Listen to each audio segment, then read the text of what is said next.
Real quick before the video starts, I have a new channel based around green text stories on 4chan, and I'll be uploading videos daily over there. If you're interested, I'll leave a link to the channel in the description.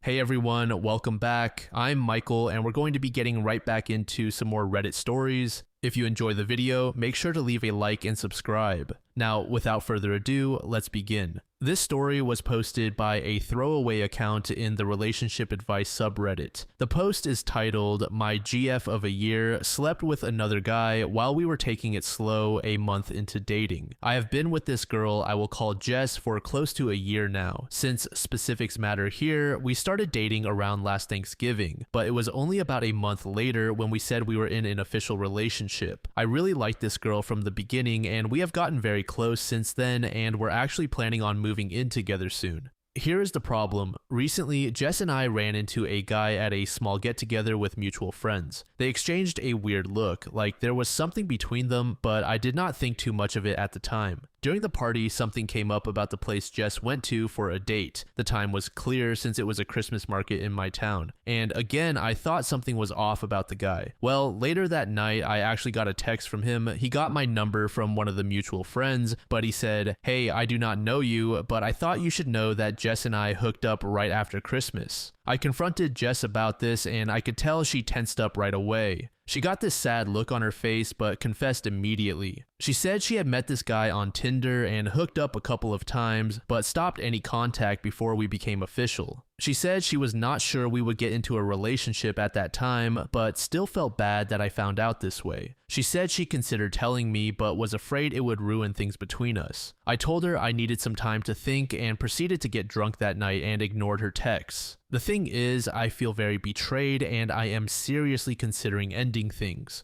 Sure, we were not official when this happened, but we had already been on multiple dates at that time, and I thought it was pretty clear that we were moving toward a full-fledged relationship. On my side, I had no interest in pursuing other girls at that point because I only wanted to be with Jess. And on her end, she was definitely hinting at us evolving into a couple and strongly hinting at exclusivity. The other part that kills me is that during this early stage, Jess specifically said she wanted to take things slow physically until we knew each other better. But during this same time, she hooked up with a guy she barely knew from Tinder. When I asked her about this, she said it was different because she took it slow with me specifically because she thought we would get into a relationship, but it was somehow different with a casual hookup. That logic makes zero sense to me. I do not really want to talk about this with my friends because I think they would hate Jess if I end up staying together, but I would like to hear opinions here. Would you stay in a relationship like this if things were going well but the beginning was so shady? Update. I decided to break up with Jess. I kept going back and forth because I was worried I was throwing away a great thing over something that happened in the past. But the problem is, I thought I really would not be able to get past it. I cannot help but feel that what she did was really shitty. Yes, I know that technically she did not cheat, but she knew that I wanted a real relationship and that we were potentially moving in that direction. Meanwhile, she expected me to plan and pay for interesting dates, court her, and prove that I was worthy of her while she happily hooked up with random people who basically did nothing but show an interest in sex. Fuck that. In a follow-up conversation, it also came up that her friends sort of guided her to act like this, that she should basically allow herself to have fun and keep her casual options open, but with me, make me work for it, and show that I was not just looking for sex, but was capable of being a committed partner. The whole thing just seemed so manipulative and ugly, and these were also mutual friends who I considered to be nice girls and now my friends as well. Now, I never want to see any of those pieces of shit ever again. Anyway, I know this is starting to sound a bit like a rant, but I felt pretty pissed off and basically called it quits. The actual breakup was quite unpleasant. No harsh words were exchanged, but Jess cried and we kind of talked about some happy times. I guess that is the hardest part about this. I do not think she is a bad girl, and maybe we could have had a nice future together like we did over the past few months, but in the end, I do think I made the right decision. I want to be with someone who treats me well from the beginning, not someone who manipulates me while playing games just so she can have her cake and eat it too. JJ Mart said, I am a little nervous. I have been married to my wife for more than 30 years, but realize we never had the exclusivity talk. To this comment, 𝖈𝐐3𝕯 said, really though, back then, I've also been married for more than 30 years, exclusivity was not discussed nearly as much. If you had kissed, it was pretty much implied, at least in my experience. 𝖈𝐐3𝕯 said, the thing she said about not wanting to tell him in case it ruined things really paints a picture for me. She knew it might ruin things. She wanted to do it, but she knew it might ruin things. So instead of checking with him or just not doing it, she decided to do it and hide it. That is not ethical, it is selfish. Hiding things because you know the person you are dating would make different choices if they knew is not okay. If you do not want to risk that, you just do not do it. I do not know, I guess what I am saying is this is a red flag for me. This next story was made in the True Off My Chest subreddit by a throwaway account. The post is titled, My wife went out last night and didn't come home until this morning. This is horrible. I am furious right now, but I am also depressed as hell. I know what I have to do. It is just killing me that I have to do it. It is fresh and it hurts a lot. My wife did not come home last night. She went out with a couple of girlfriends, which is pretty normal for her. She is normally back around 2 in the morning on these nights, so I waited up. Around 2:30, I called to check in. She answered and I could hear people in the background. She told me they went to a party but were leaving in a couple of minutes. She was not home by 3, so I texted. It delivered, but no reply. Around 4 in the morning, I called again. It rang a couple of times before she sent me to voicemail. My wife finally came stumbling through the door at 6:47 this morning. I know the exact time because I was worried. She was wearing a dress she did not leave the house in, with mesh leggings I have never seen before either. The leggings had clearly been torn and her makeup was smudged. My heart sank when I saw her. My immediate worry was that she had been assaulted. She only shook her head no when I asked her that. I asked her what she had been doing then. She only said that I knew what she had been doing, and that kind of confirmed what the voice in the back of my head had been screaming since she walked in. My wife cheated on me last night. I asked her who it was. She shrugged almost casually and said it was somebody they met at the club.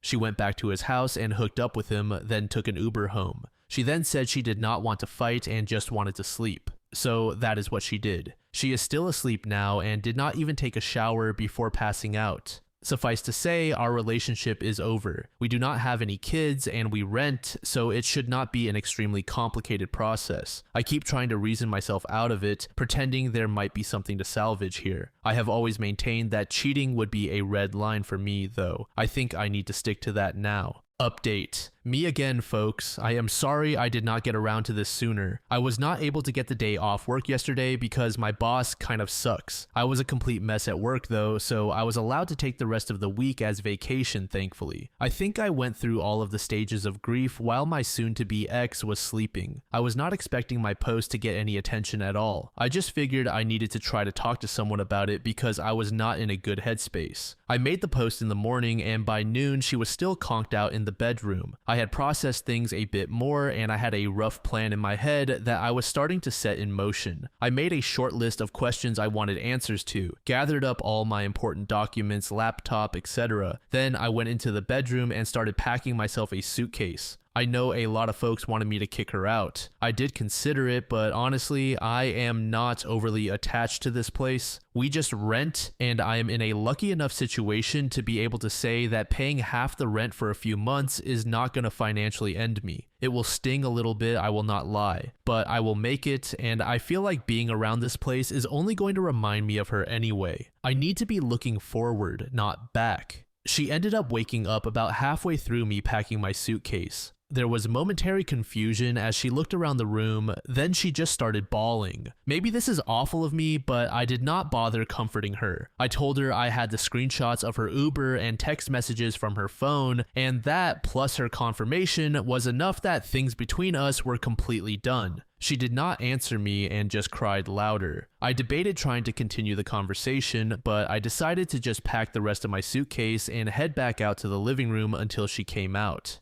When she finally left the bedroom, she sat next to me on the couch and asked me if we could talk things through. I told her as calmly as possible that that was not how things were going to work. I was going to ask questions, I wanted honest answers. She told me she would be honest, so I proceeded. My voice was shaking the entire time. It was taking me everything to hold it together, but I kept going. Was this the first time she had cheated? She started crying before she answered that, then told me no. She had cheated on me multiple times over the course of our relationship. It was, and I'm going to use her words exactly here, just sex, a way for me to let off steam. None of it ever meant anything. I wrote a comment shortly after making my post that all the love could not just fade away in one swoop. Well, it can. It hit me right then that I was not dealing with my wife. The person I was married to literally was not in the room. This was someone different. She refused to tell me exactly how many times she had cheated, just that it was more than last night.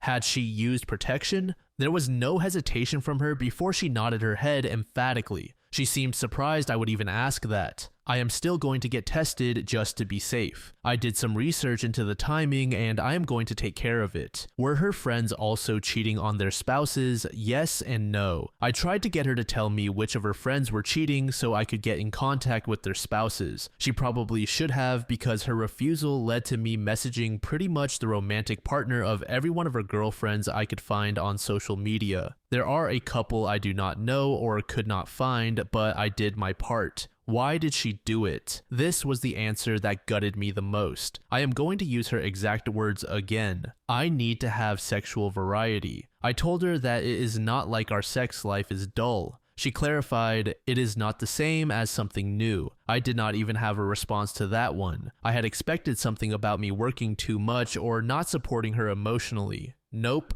she just had sex with other guys because she felt like it and wanted to have some fun. When I did not respond, she started asking me about counseling and therapy. I reiterated that our relationship was over. I would be leaving. What she did next disgusted me. My ex actually tried to have sex with me. She put her hands on me and started trying to take off my clothes. I felt like I wanted to vomit and pushed her away after a couple of seconds. She just kept telling me that she would figure out a way to fix it, that we would work through it together. I told her there was no way, and she started bawling again. She went to the bathroom and locked herself inside. I was just sick of everything at that point. I called her mother and told her what was going on, the full story too. The cheating, the questions I had asked, and the fact I was leaving. I have always had a good relationship with my ex's parents. They both decided to drive to town, which is about an hour for them. Once I knew someone was on the way, I just grabbed my things and left. Her waterworks in the bathroom were just annoying me because it felt hollow to me, especially given the answers to my questions. I ended up packing another bag before I left and took all the things that I could think of that I felt sentimental attachment to with me. I found a parking lot and sat in my car until I was able to get in contact with a buddy for a place to crash. I tried to take a nap, but I was running on way too much adrenaline. I knew when her parents had made it to the apartment because she started calling me. When I did not answer those, she started texting me. She had gone from sad and crying to furious. Apparently, I am a fucking piece of shit for telling her mom everything. Whoops. I'm not sorry. I have received roughly 100 texts from her since leaving. They range from name-calling all the way to begging me to come back, to sending me pictures of the food she ate for some reason. I have not responded to any of them. I feel like I said my piece before leaving. So that is where I am at now. We did not have joint finances, so that part was easy. I canceled all the subscriptions that go to my credit card just to be sure and changed all my important passwords. I am crashing on a friend's couch for the next bit, but I have got some feelers out to some short-term rental places until I can find something more permanent. I have got feelers out for a divorce attorney too. A coworker of mine had a recommendation, so barring something better, I will probably go with them. I also wanted to say that I was shocked at how supportive everyone was, and thank you for that. Truly, from the bottom of my heart. It is not easy for me to talk about emotional things with people close to me. This was an invaluable venting place for me. Thank you all so much. 4 months later, OP provided us with a final update. I tried posting this as an update to the True Off My Chest subreddit, but it was removed, I think automatically. I messaged the moderators about it, but we will see. Regardless, I am posting it here. Hey folks, I am happy, I guess. To say that this will be the final update to what has probably been the most difficult chapter of my life. I have felt an immense amount of support from the community here from my initial 2 posts, so I wanted to give a short update. Bottom line, my ex and I both signed the final papers for our divorce this week. It still feels kind of surreal to think about that. About 2 weeks into everything, she got resistant. I cut her off entirely, and she refused to return my attorney's calls for a little while. Eventually, things got back on track. As for the infidelity itself, I do not have a ton more details to share with you. We did a short mediation, and by that time, I did not feel there was any remorse on her end. I have talked about that a lot with my therapist. I am in therapy, by the way. It still hurts that someone who I thought loved me could have apparently cared about me so little, but I am working through it. That is really all I have to share. Thanks again, everybody, for your advice and support. Flat White Girl said, well, she sounds like a whole mess. Callie Writing said, a person like this will still never consider being polyamorous or seeking an open relationship because while they need variety, it would break their itty-bitty heart to see their partner with anyone else too. Good on OP for getting out.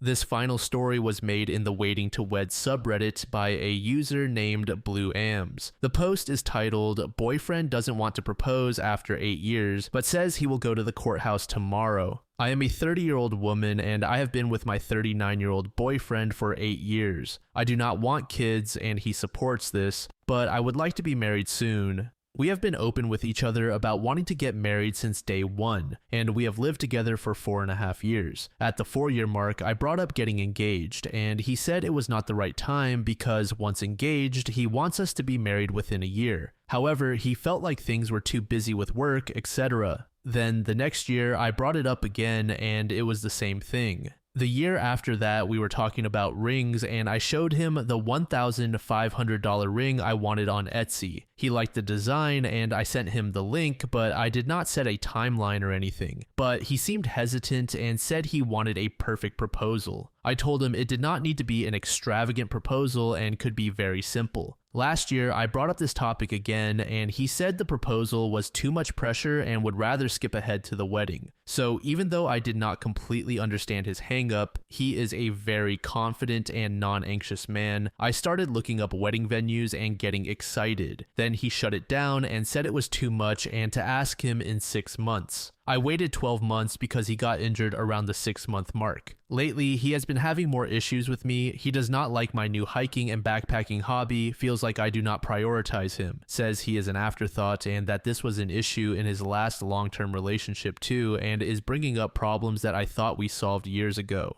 I feel like I am a great girlfriend, but he has high expectations. I am starting individual therapy to work on myself because I am feeling like I am not good enough, etc. Last week, I brought up engagement and marriage in couples therapy and how I am worried he is not going to commit to me because he is not happy and has all these issues with me. He got super upset and defensive and said he is dreading the proposal but is excited to be married to me. He said he would go to the courthouse tomorrow, but he basically said there will not be a proposal. I even said he could propose on the couch at home, but I just want him to ask. I do not want to ask. He even brought up an excuse saying I do not like to wear rings, which is true because I work with my hands for my job. But I have said for many years that I will wear the engagement and wedding rings, but maybe put a silicone ring on at work. Our therapist suggested we should try focusing on just the marriage part. It was a really frustrating conversation. I appreciate my boyfriend reassuring me that he wants to be with me and is serious about marrying me, but after I waited another year to bring this up and then he got so mad and made excuses, I am really questioning things. I know he loves me and I have accepted he is stubborn, but I do not think I am being unreasonable for wanting a proposal. It hurts to hear he is dreading the proposal. Plus, it is a tough pill to swallow knowing there will not be a proposal when I made it clear I want one. I am in a weird spot because now anything I do or say moving forward in relation to wedding planning will feel like I am forcing him. How should I proceed? Going to the courthouse after all of this does not feel right, but maybe I need to change my mindset. I also do not think he will take the initiative and ask me to go to the courthouse. On Reddit, I see other couples skipping the proposal, eloping, and being happy in their marriage. But I also see lots of posts advising women to leave the relationship. I have some friends saying to just let go of the proposal, and other friends saying my boyfriend is on thin ice, ELOL. I am looking for some kind and honest advice. Thank you. Summary: boyfriend, 39 years old, told me 30 years old he does not want to propose after 8 years, but says he will go to the courthouse tomorrow. He says the proposal is too much pressure and he is dreading it, but he is very direct in saying he wants to marry me. He gets very upset and defensive when I bring up this topic, and I do not know how to move forward. Update. We broke up 2 weeks ago. I did call his bluff, but he said he wanted to ask my dad for permission and not elope right away. The next morning, I had a bad gut feeling about eloping and felt like I was pressuring him into it. When I told him how I was feeling, he said, either we elope or you will have to wait until I say I am ready to start planning the wedding. But that did not feel right. There were also other issues going on in the relationship, which a lot of people highlighted in the comments as the main problem here. I started to really reflect on those issues and wrote a pros and cons list. I was wearing rose-colored glasses and saw how many red flags I ignored. Long story short, he confronted me about being distant and asked if I wanted to break up. I said yes, and then he gaslit me into thinking the problems I listed were not problems. He said he would do anything to stay with me and even said he would propose. Then a week later, he broke up with me and tried to blame me for how things were falling apart. I moved out of our apartment and left him the cats and all the furniture. Around the same time, I was offered a travel job in a mountain town close to some national parks and took it. It has been incredibly painful to grieve this relationship, but I truly do believe the saying, if he wanted to, he would. In the end, we were incompatible. He did not like how I changed over the years and made me feel like I was the problem. I am now working on rebuilding my self-worth, and I am going to hike and backpack all summer. I will not let another person dull my light again. I will not make myself smaller. I never want fear to hold me back. It has been an incredibly difficult breakup, but I am grateful for my friends and family who have been here to support me. Thank you to this community and everyone who left kind comments to encourage me to reevaluate the relationship. Sending love to anyone who is in a similar situation or going through a breakup. Relentless Dandelion said, man, oh man, that guy was spelling it out in neon flashing letters that he did not want to marry her. To this comment, user Buttercupcake said, also, I bet she aged out. He was after a naive 22-year-old and now she is a 30-year-old who asserts boundaries. Very incompatible when you are a predatory creep. 𝖈𝖐3𝕯 said she should have called his bluff about getting married tomorrow at town hall. Deep down, she knew he would find an excuse. Thank you so much for making it to the end of the video, and thank you also to partner of the channel, GamerSupps. Use code DLAM to support the channel and get 10% off of your purchase, link in the description. I'm sure many of you like me have a hankering for daily caffeine, so go check them out. Lately, I've been a big fan of Titty Milk and Acid Rain, but they've got dozens of other flavors for y'all to try out. Anyway, thanks again for reaching the end, and I hope you all have an amazing passage of the next 24 hours.